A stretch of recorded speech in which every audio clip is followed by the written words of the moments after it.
Bagi masyarakat Tanah Abang Jakarta, tentu sudah tak asing lagi dengan preman penguasa Tanah Abang bernama Hercules. Beberapa kali Hercules keluar masuk bui, karena kesehariannya penuh dengan perkelahian maupun tawuran.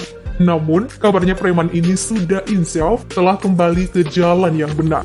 Hal itu disambut baik oleh masyarakat setempat. Lantas, bagaimana kehidupannya kini? Yaudah langsung simak ulasan aku sepak terjang kehidupan dan kekayaan Hercules. Tapi sebelum lanjut, pastikan kamu telah klik tombol subscribe dan aktifkan lonceng notifikasi untuk update informasi menarik dari teknologi populer.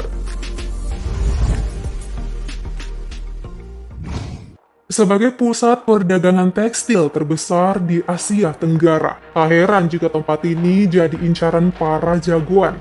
Sejak pemerintah kewalahan dalam mengurus pasar yang mulai tak terkendali, saat itulah preman dari berbagai wilayah masuk dengan maksud membantu menertibkan Tanah Abang.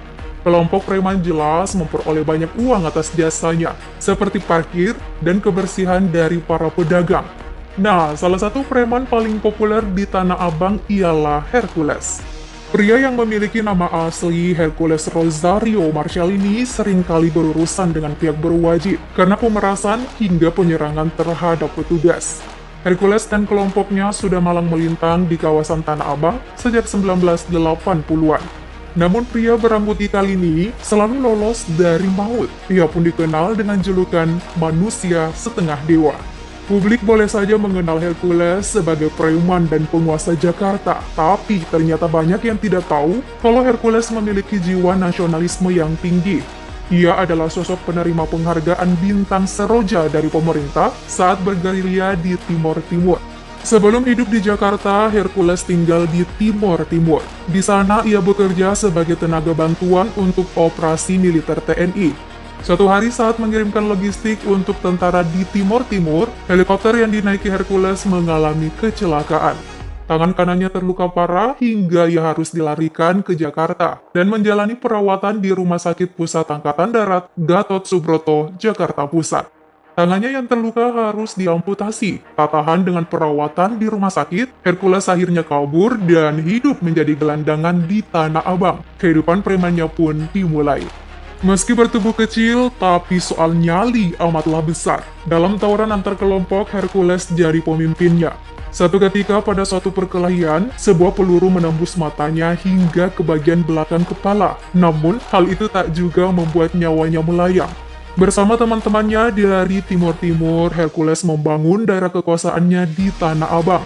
Kelompok yang tadinya berjumlah sedikit, perlahan bertambah layaknya pasukan tempur. Ia pernah membawahi hampir 17.000 anggota yang tersebar di seluruh wilayah Jakarta. Sebelum hijrah ke Jakarta, Rosario bergabung dalam operasi Tentara Indonesia untuk memperjuangkan wilayah Timor Timur, yang kini berubah nama menjadi Timor Leste. Ia menjadi tenaga bantuan operasi atau TBO dan mengemban tugas sebagai juru angkut logistik. Sebelum diadopsi oleh militer Indonesia sebagai TBO, Hercules hanyalah seorang yatim piatu yang kehilangan kedua orang tuanya dalam pengoboman wilayah Ainaro di tahun 1978. Melansir Kompas.com, Hercules merasa berutang nyawa kepada Prabowo Subianto, yang kala itu menjabat sebagai Kapten Komando Pasukan Khusus Kopassus di Timor Timur. Hercules bahkan pernah berujar bahwa Prabowo adalah satu-satunya orang yang bisa menyerangnya tanpa ia harus mengangkat tangan untuk membalasnya.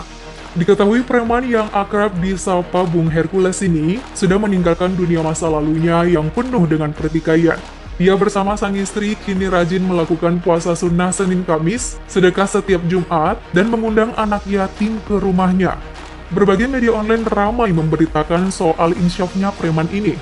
Adapun alasan Hercules bertobat karena ia menyadari bahwa hidup di dunia ini hanya sementara. Dia tidak tahu hidup mau sampai kapan. Hercules kini telah berubah menjadi lebih baik dan makin disegani oleh banyak orang. Ia sampai diangkat menjadi adik oleh seorang ulama bernama Habib Lutfi. Selain itu, Hercules juga mendapatkan keistimewaan yang jarang didapatkan tokoh nasional lain ketika mengunjungi kediaman Habib Lutfi, yakni masuk ke kamar pribadi Habib Lutfi. Pria yang pernah divonis 8 bulan penjara dalam kasus penyerobotan lahan ini mencoba untuk menata hidupnya setelah keluar dari penjara. Di antara bisnis yang ia jalani, ada bisnis perikanan di Muara Baru, Jakarta Utara. Selain itu, dia membangun sekolah dan aktif dalam kegiatan sosial, serta mendirikan organisasi masyarakat dengan nama Gerakan Rakyat Indonesia Baru. Hercules diduga memiliki aset berlimpah berupa rumah mewah dan uang berjumlah miliaran rupiah di perumahan Kebon Jeruk Indah, Jakarta Barat. Selain memiliki istana di Jakarta, ia juga punya rumah megah di Desa Langut, Kecamatan Loh Bener, Indramayu, kampung istrinya Nia Dania. Lahan seluas 3.000 meter persegi, ia membangun rumah seluas 500 meter persegi. Di Indramayu, Hercules juga memiliki sekitar 30 hektar sawah, tambak, dan usaha perikanan yang tersebar di sejumlah tempat. Pada tahun 2000-an, ia mendirikan perusahaan jasa keamanan PT Titu Harmoni. Hercules menjabat sebagai komisaris utama. Perusahaan ini memiliki 200 karyawan yang sebagian besar adalah anak buahnya di Tanah Abang. Hercules juga menjadi makelar tanah. Sejumlah properti besar ibu kota juga bekerja sama dengan Hercules dalam memburu tanah di ibu kota. Dari usaha ini, dalam sebulan, diperkirakan Hercules bisa mengantongi laba bersih hingga 3 miliar rupiah.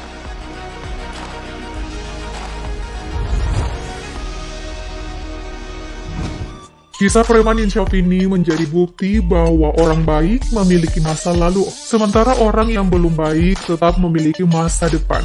Itulah yang dirasakan seorang Hercules dalam menempuh hidupnya. Ya, yang namanya hidayah selalu saja datang kepada setiap manusia yang dikehendakinya. Semoga kita semua jadi insan yang baik ya, Technolovers. Yuk, jangan lupa klik like, share, dan tinggalkan komenmu di bawah. Sampai jumpa, terima kasih sudah menonton.